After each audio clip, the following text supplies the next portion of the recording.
आनंद एक sports academy में चपरासी की नौकरी करता था। आप कछु करते क्यों नहीं? मयंक को भी अपने स्पोर्ट्स एकेडमी में एडमिशन दिलवा दीजिए। आप तो जानते हैं ना, हमारे बेटवा को खेलने का कितना शौक है। कछु कीजिए ना। काश मैं ऐसा कर पाता। मेरी भी इच्छा है कि मयंक गोल्ड मेडल जीते, पर यह सब हमारे बस की बात नहीं। इस स्पोर्ट्स एकेडमी में ट्रेनिंग के लिए बहुत पैसा लगता है, और तुम तो जानती हो जितना मैं कमाता हूँ उतने में तो घर ही मुश्किल से चलता है। ये बात बाहर खड़ा मयंक सुन रहा था। मेरे मम्मी पापा मेरे लिए इतना सोचते हैं, मुझे भी मेहनत करनी चाहिए। और फिर मयंक ने अपनी तैयारी खुद शुरू कर दी। वो रोज सुबह उठकर दौड़ने लगा। बबुआ, सवेरे सवेरे दौड़ने गए थे का? हाँ माँ, मैं आज से रोज दौड़ने जाऊंगा। शाम को साइकिलिंग भी करूंगा। बहुत अच्छी बात है। वैसे तुमको कौनो खेल पसंद है? मुझे तो कई अलग अलग खेल पसंद है, पर सबसे ज्यादा दौड़ना ही पसंद है। अच्छा है, ऐसे ही दौड़ते रहो, हमारा नाम रोशन करो। एक दिन मयंक अपने पापा को टिफिन देने भागते हुए पहुंचा। पापा, आप टिफिन भूल गए थे, ये लीजिए। पर तुझे तो कॉलेज जाना था ना, तू चला जाता, मैं आज कुछ बाहर से खा लेता। अरे पापा, मैं तो कॉलेज चला ही जाऊंगा, पर तुझे लेट हो गया तो? आज तक मुझे कभी भी लेट हुआ है क्या? मैं तो दौड़ते हुए कॉलेज पहुंच जाऊंगा। और बस मयंक वहां से दौड़ने लगा। उसे दौड़ते हुए स्पोर्ट्स कोच ने देख लिया। वाह, क्या फॉर्म है, ये तो आनंद का बेटा है। स्पोर्ट्स कोच आनंद के पास पहुंचे। अरे आनंद, ये जो अभी दौड़ते हुए गया वो तुम्हारा बेटा था ना? हाँ सर, वो मयंक है। काफी अच्छा फॉर्म है उसका। तुम्हें उसे प्रॉपर ट्रेनिंग देनी चाहिए। सर, ट्रेनिंग के लिए सोचा था, पर पैसों का सोचकर रह गया। अब मैं इतना तो कमाता नहीं कि घर के साथ साथ स्पोर्ट्स एकेडमी की फीस भी भर सकूं। तो ये प्रॉब्लम है, पर मुझे यकीन है अगर उस बच्चे को प्रॉपर ट्रेनिंग मिलेगी तो एक ना एक दिन वो तुम्हारा नाम जरूर रोशन करेगा। तो तुम एक काम करो, कल से उसे सुबह 6 बजे यहां भेजो। ट्रेन करूंगा और मुझे कोई फीस नहीं चाहिए। पर सर, इतना मत सोचो आनंद, उस लड़के में कैलिबर है। मैं बस उसे गाइड करूंगा। कोच की ये बात सुनकर आनंद खुश हो गया। घर पहुंचकर आनंद ने ये खुशखबरी कांता और मयंक को बताई। कोच सर खुद तुझे पर्सनली ट्रेन करेंगे। ये बहुत बड़ी बात है बेटा। पर उनकी फीस? उन्होंने कहा है उन्हें कोई फीस नहीं चाहिए। उन्हें आनंद का फॉर्म बहुत अच्छा लगा और उन्हें यकीन है कि एक दिन आनंद जरूर हमारा नाम रोशन करेगा। अगले दिन मयंक सुबह 6 बजे ग्राउंड पर पहुंचा। आओ आओ मयंक। वो सर, इतनी हिचकिचाहट मत रखो। तुम मेरे लिए मेरे स्टूडेंट हो और मैं तुम्हारा कोच। तुम्हें बस मेरी बातों को फॉलो करना है। मैं आपकी हर बात को फॉलो करूंगा सर। मयंक की ट्रेनिंग शुरू हो गई। कोच मयंक का रनिंग का फॉर्म सुधारने लगे। अगले 2 घंटों तक मयंक ग्राउंड पर दौड़े ही जा रहा था। तुम्हें अपनी डाइट पर भी ध्यान देना होगा। प्रोटीन्स खाया करो। मयंक के मम्मी डैडी उसकी डाइट पर खास ध्यान देने लगे। हर वो चीज जो मयंक के लिए अच्छी थी वही घर पर बनने लगी। माँ, आज सब्जी में तेल नजर नहीं आ रहा। अब से सब्जी ऐसे ही बनेगी, बिना तेल वाली। कोच सर ने डाइट करने बोला है ना। पर ऐसी सब्जी तो आपको पसंद नहीं है ना। अब जो भी हो, बनेगी तो यही। अगले 6 महीनों तक मयंक की ट्रेनिंग और डाइट ऐसे ही चलती रही। और फिर एक दिन, अब तुम रेडी हो और अगले महीने स्टेट लेवल रनिंग कंपटीशन भी है। सर, क्या मैं सच में कॉम्पीट कर पाऊंगा? तुम्हारी नर्वसनेस मैं समझ रहा हूं, पर बेटा एक बात याद रखो, हारोगे या जीतोगे इसकी तुम्हें सोचने की जरूरत नहीं है। तुम्हें तो बस दौड़ने पे ध्यान देना चाहिए। जी सर, मैं समझ गया। अगले 1 महीने तक मयंक की ट्रेनिंग और जोरों से चलने लगी। वो दिन में 4-4 घंटे दौड़ने लगा। कंपटीशन का दिन था। मयंक, कांता, आनंद और कोच चारों ग्राउंड पर थे। All the best Mayank. Thank you माँ। आज भी नर्वस हो?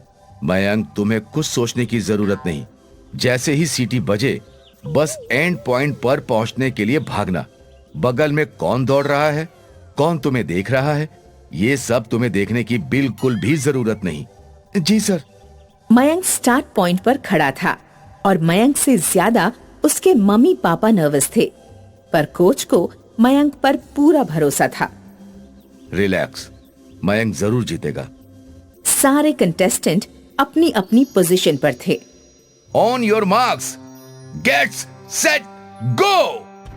गो सुनते ही मयंक चीते की तरह दौड़ने लगा और जैसा कोच ने समझाया था उसका ध्यान सिर्फ एंड पॉइंट पर था। सारे लोग मयंक की रफ्तार देखकर दंग रह गए। कोई भी कंटेस्टेंट मयंक के आसपास तक नहीं था। जब मयंक ने एंड पॉइंट क्रॉस किया, वो खुद शॉक हो गया। सभी लोग मयंक का नाम लिए जा रहे थे। मयंक, मयंक, मयंक, मयंक। मयंक के मम्मी पापा की आंखों में खुशी के आंसू थे। चीफ गेस्ट ने मयंक को गोल्ड मेडल पहनाया। Thank you sir. और बस तभी मीडिया मयंक के पास दौड़ पड़ी। कॉन्ग्रेचुलेशन सर, आपकी सफलता का क्या राज है? आपने बिना स्पोर्ट्स एकेडमी की ट्रेनिंग के ये कंपटीशन कैसे जीता सर? मेरी ट्रेनिंग मेरे कोच सर ने की है। आज कोच सर और मेरे मम्मी पापा की वजह से ही मैंने ये मेडल जीता है, वरना मुझ जैसे गरीब परिवार के बच्चे कहाँ स्पोर्ट्स एकेडमी ज्वाइन कर सकते हैं। मयंक अपने कोच के पैरों में गिर गया। Thank you sir. कोच ने मयंक को उठाया और गले लगा लिया। ये सिर्फ मेरी ट्रेनिंग नहीं, बल्कि तेरी मेहनत भी है। I am proud of you. तो आज एक गरीब ने गोल्ड मेडल जीतकर साबित कर दिया कि जरूरी नहीं कि स्पोर्ट्स की फील्ड में नाम कमाने के लिए स्पोर्ट्स एकेडमी ही ज्वाइन करनी चाहिए। जरूरत है तो बस मेहनत और सही मार्गदर्शन की। काबिल शहर सागर के किनारे स्थित था। इस शहर के एक तरफ सागर और 3 तरफ पहाड़ और पठार फैले थे। शहर बहुत बड़ा था और इसमें अमीर गरीब सभी तरह के लोग रहते थे। इसी शहर में बिशन नाम का एक गरीब आदमी अपनी पत्नी मीना और 8 साल की बेटी निशा के साथ रहता था। वह एक सेठ के यहाँ नौकरी करता था। एक दिन शाम को जब बिशन काम से घर लौटता है तो उसकी बेटी निशा रो रही होती है। अरे रो क्यों रही हो निशा? बापू, मुझे आइसक्रीम खाना है। इस टाइम आइसक्रीम खाकर क्या होगा बिटिया? ये तो खाने का टाइम है। खाना खाओ और सो जाओ। नहीं बापू, पहले मैं आइसक्रीम खाऊंगी। पहले मुझे आइसक्रीम दिलाकर लाओ। ठीक है, तो चलो आओ, तुम्हें आइसक्रीम दिलाकर लाता हूँ। बहुत जिद करने लगी है ये। इसे इतना भी सिर पे मत चढ़ाओ कि बाद में पछताना पड़े। अरे बच्ची है, बच्चों की थोड़ी बहुत जिद तो चली जाती है। यह कहकर बिशन अपनी बेटी को साथ लेकर उसे आइसक्रीम दिलाने के लिए बाजार चला जाता है। लेकिन वहाँ जाकर देखता है कि दुकानदार अपनी दुकानदारी छोड़ किसी और ही गहरी चिंता में पड़े होते हैं। भाई, बच्ची के लिए एक आइसक्रीम मिल सकती है क्या? सिर पर मौत मंडरा रही है और तुझे आइसक्रीम खाने की पड़ी है। अरे ऐसा क्या हुआ भाई? अबे सूचना मिली है कि पहाड़ पर ज्वालामुखी फटने वाला है। अगर फट गया तो सारा शहर आग में दफन हो जाएगा। ये तो बड़े खतरे वाली बात है भाई। हम गरीबों का क्या होगा? हम तो कहीं भाग भी नहीं सकते। अगर ज्वालामुखी फटा तो शहर से भागना तो पड़ेगा ही। इस खतरे की सूचना मिलते ही बिशन घबरा जाता है और उसे अपनी पत्नी और बच्ची की चिंता सताने लगती है। अगले ही दिन लोग शहर को छोड़कर जाने लगते हैं। शहर की यह हालत देखकर बिशन अपने सेठ से मदद मांगता है। सेठ जी, क्या आप भी शहर छोड़कर जा रहे हैं? हाँ भाई, मैं तो अपने परिवार को लेकर आज ये शहर छोड़ रहा हूँ। हम तो हवाई जहाज की टिकटें खरीद चुके हैं। सेठ की यह बात सुनकर बिशन रोने लगता है और सेठ से रोते हुए विनती करता है। सेठ जी, हमें भी अपने साथ ले चलो। हमारे परिवार की जान बचा लो सेठ जी। बिशन, हम इस मामले में कुछ मदद नहीं कर सकते। शहर के सब लोग यहाँ से पलायन कर रहे हैं। हवाई जहाज का एक टिकट मिलना तो मुश्किल हो गया है। अब तो सरकार ही कुछ कर सकती है। इस तरह बिशन पर विपदा का पहाड़ टूट जाता है और वह अपने परिवार को बचाने की जद्दोजहद में पड़ जाता है। उधर ज्वालामुखी का लावा सैलाब बनकर शहर के निकट पहुंच जाता है। लोग अपनी जान बचाने के लिए इधर उधर भागने लगते हैं। रेल और सड़क मार्ग ठप हो जाते हैं। शहर में अफरा तफरी का माहौल बन जाता है। बिशन लोगों की भीड़ में मीना और निशा को लेकर एयरपोर्ट की तरफ भागने लगता है।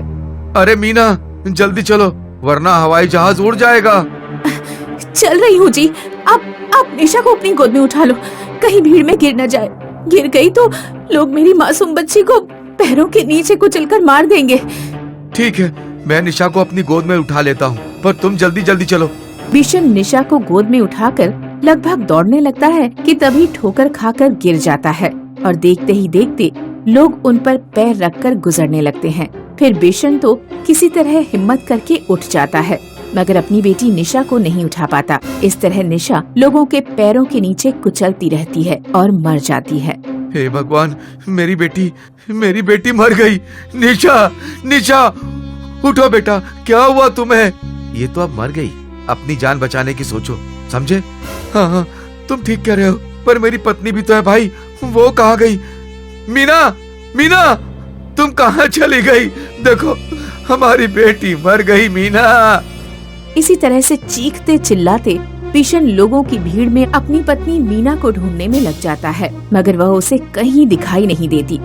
तो वह एक जगह बैठकर रोने लगता है। हे भगवान, ये कैसा बुरा वक्त दिखा दिया, मेरा तो परिवार ही मिटा दिया। बेटी मर गई और पत्नी कहीं खो गई, अब मैं क्या करूं? कुछ देर तक ऐसे ही विलाप करने के बाद बिशन एकाएक रोना बंद करके चुपचाप एयरपोर्ट की तरफ भाग लेता है। इस बार वह भीड़ को चीरता हुआ आगे निकल जाता है, मगर जैसे ही एयरपोर्ट पर पहुंचता है तो देखता है कि हवाई जहाज तो पहले से ही भर चुका है और लोग मधुमक्खियों की तरह चारों तरफ भिनभिनाते फिर रहे हैं। यहाँ तो सारा शहर जमा है, हवाई जहाज में कैसे जगह मिल सकेगी? बिशन यह कह ही रहा होता है कि तभी वहाँ मीना आ जाती है। मीना, मीना, मीना तुम कहाँ चली गई थी? तुझे पता है हमारी निशा को लोगों ने अपने पैरों तले कुचल कर मार डाला। पता है जी, बेटी मर गई और अब हमें भी मरना है। हम गरीबों को तो कोई तांगे में बैठाता नहीं, फिर हवाई जहाज में कौन बैठने देगा? इनमें तो अमीरों को ही जगह मिल रही है। तू घबरा मत मीना, मैं यहाँ से निकलने का कोई न कोई उपाय जरूर ढूंढ निकालूंगा। तुम्हें यहाँ रुककर मरने नहीं दूंगा। सच कहते हो जी? हाँ मीना, हाँ। उसके बाद बिशन मीना को साथ लेकर हवाई जहाज की तरफ बढ़ता है। किसी तरह उसके नीचे जा पहुंचता है। उसी समय जहाज चलने को तैयार हो जाता है। यह देख बिशन को अपनी जान बचाने के पागलपन में कुछ और नहीं सूझता, तो वह मीना को लेकर जहाज के निचले भाग में ही लटक जाता है। उसे यह करते हुए देखकर कई अन्य लोग भी ऐसे ही लटक लेते हैं। अरे ऐसे लटक कर हम सुरक्षित दूसरे शहर पहुंच तो जाएंगे ना? भाई पहुँचे या ना पहुँचे ये तो भगवान जाने, पर इन हालात में हम इसके सिवाय कर भी क्या सकते हैं? हम मजबूर और गरीब हैं भाई, मर भी गए तो कोई बड़ी बात नहीं होगी। संभल कर बैठ जाओ, अब जो होगा देखा जाएगा। इसके साथ ही वे सब हवाई जहाज के नीचे इधर उधर छिपकर बैठ जाते हैं और फिर हवाई जहाज उड़ान भरने लगता है। मगर जैसे ही हवाई जहाज आसमान में पहुंचकर उड़ने लगता है तो मीना सहित सभी लोग ताश के पत्तों की तरह हवा में चक्कर काटते हुए जमीन पर जा गिरने लगते हैं। मगर न जाने कैसे बिशन को ऐसी जगह मिल जाती है कि वह नहीं गिरता और नीचे गिरती हुई पत्नी को देखकर चिल्लाता है। मीना, मीना, मीना तुम चली गई मुझे अकेला छोड़कर। मैं भी आ रहा हूँ मीना। नहीं, तुम मत आना, तुम्हें मेरी कसम है जी। इस तरह मीना और दूसरे सभी लोग नीचे जमीन पर गिरकर दम तोड़ देते हैं और न जाने कैसे मगर सच में बिशन सुरक्षित दूसरे शहर जिंदा पहुंच पाने में सफल हो जाता है। फिर जब वह लोगों को आपबीती सुनाता है तो सब हैरत में पड़ जाते हैं और सब यही कहते हैं कि जाको राखें साइयां, मार सके ना कोई।